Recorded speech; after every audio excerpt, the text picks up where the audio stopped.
சாத்தான்குளம் வழக்கில் 9 போலீசாருக்கும் தூக்கு தண்டனை வழங்குக சிபிஐ இறுதிவாதம். சாத்தான்குளம் தந்தை மகன் கொலை வழக்கில் காவல் ஆய்வாளர் ஸ்ரீதர் உட்பட 9 போலீசாருக்கும் தூக்கு தண்டனை வழங்க வேண்டும் என இறுதிவாதத்தில் சிபிஐ கேட்டுக்கொண்டுள்ளது.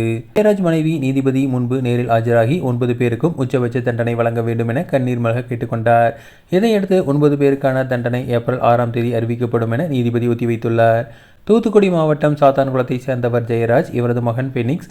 இவர்கள் சாத்தான்குளத்தில் செல்போன் கடை நடத்தி வந்தனர். கடந்த 2020 ஜூன் 19 கொரோனா ஊரடங்கு கட்டுப்பாடு நேரம் தாண்டி கடையை திறந்து வைத்திருந்ததாக கூறி ஜெயராஜ், பெனிக்ஸ் இருவரையும் சாத்தான்குளம் போலீசார் விசாரணைக்காக காவல் நிலையம் அழைத்து சென்றனர். பின்னர் காவல் நிலையத்தில் வைத்து இரவு முழுவதும் போலீசார் தாக்கியதில் முதலில் பெனிக்ஸ், அடுத்து ஜெயராஜ் உயிரிழந்தனர். இதையடுத்து சிபிஐ கொலை வழக்கு பதிவு செய்து காவல் ஆய்வாளர் ஸ்ரீதர், சார்பு ஆய்வாளர்கள் பாலகிருஷ்ணன், ரகு கணேஷ், காவலர்கள் முருகன், சாமுதுரை, முத்துராஜா, செல்லத்துறை, தாமஸ் பிரான்சிஸ், வெயிலுமுத்து ஆகியோர் கைது செய்யப்பட்டு மதுரை மத்து சிறையில் அடைக்கப்பட்டனர்.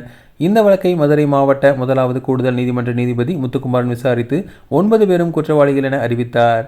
இவர்களுக்கு தண்டனை வழங்குவதற்கான விசாரணை நீதிபதி முன்பு இன்று நடைபெற்றது. பின்னர் சிபிஐ வழக்கறிஞர் விஜயன் வாதிடுகையில், குற்றம் நிரூபிக்கப்பட்டதால் குற்றவாளிகளுக்கு தூக்கு தண்டனை, இரட்டை ஆயுள் போன்ற அதிகபட்ச தண்டனை வழங்க வேண்டும்.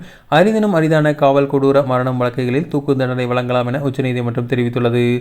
பொதுவாக காவல் மரணங்களில் நேரடி சாட்சிகள் இருக்க மாட்டார்கள். இந்த வழக்கில் 3 நேரடி சாட்சிகளாக உள்ளனர். எனவே 9 பேருக்கும் அதிகபட்ச தண்டனை வழங்க வேண்டும் என தெரிவித்துள்ளார். போலீஸ் தரப்பில் ஆஜரான வழக்கறிஞர் குற்றம் சாட்டப்பட்ட 9 பேரும் 5½ ஆண்டுகளுக்கு மேலாக சிறையில் உள்ளனர். குற்ற வழக்கில் ஒருவருக்கு தண்டனை வழங்கும் போது அவரின் குடும்ப சூழல், உடல்நிலை, வயது, சிறையில் இருந்தது ஆகியவற்றை கவனத்தில் கொண்டு முடிவெடுக்க வேண்டும் என உச்சநீதிமன்றம் கூறியுள்ளது. இந்த வழக்கில் குற்றம் திட்டமிட்டு நடைபெற்றதா, திடீரென ஆத்திரம் காரணமாக நடைபெற்றதா என்பதையும் பார்க்க வேண்டும். ஜெயராஜ் விசாரணைக்காக காவல் நிலையம் அழைத்து சென்றது வரை ஒன்றுமில்லை. பெனிக்ஸ் காவல் நிலையம் சென்ற பிறகுதான் அனைத்தும் நடந்துள்ளது. பெனிக்ஸ் போலீசாரை கோபப்படுத்தும் வகையில் நடந்துள்ளார். இதன் போலீசார் தாக்கியுள்ளனர்.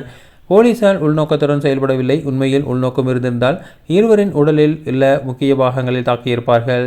போலீசாரின் செயல்பாடு மரணம் விளைவிக்க வேண்டும் என்ற நோக்கத்தில் இல்லை என கூறியுள்ளனர். தண்டனை குறித்து ஜெயராஜின் மனைவி செல்வராணியிடம் நீதிபதி கருத்து கேட்டார். அதற்கு அவர் கண்ணீர் சிந்தியபடியே கூறுகையில், என் கணவர் போலீசார் விசாரணைக்காக அழைத்து சென்றனர். விசாரணைக்காக அழைத்து சென்றுள்ளனர். விசாரித்துவிட்டு அனுப்பிவிடார்கள் என நினைத்தேன். அப்பாவை அழைத்து வருவதாக மகனும் காவல் நிலையம் சென்றார். இருவரும் வீடு திரும்பவில்லை. நான் காவல் நிலையம் சென்று போலீசார் காலில் விழுந்து இருவரையும் விடுமாறு கெஞ்சினேன். அதன் பிறகும் இருவரையும் விடவில்லை. இரவு முழுவதும் இருவரையும் கொடூரமாக தாக்கி கொலை செய்துள்ளனர். அனைவருக்கும் அதிகபட்ச தண்டனை வழங்க வேண்டும் என கூறியுள்ளார். பின்னர் நீதிபதி ஏப்ரல் 6ஆம் தேதி தண்டனை அறிவிக்கப்படும் என கூறி விசாரணையை ஒத்திவைத்தார்.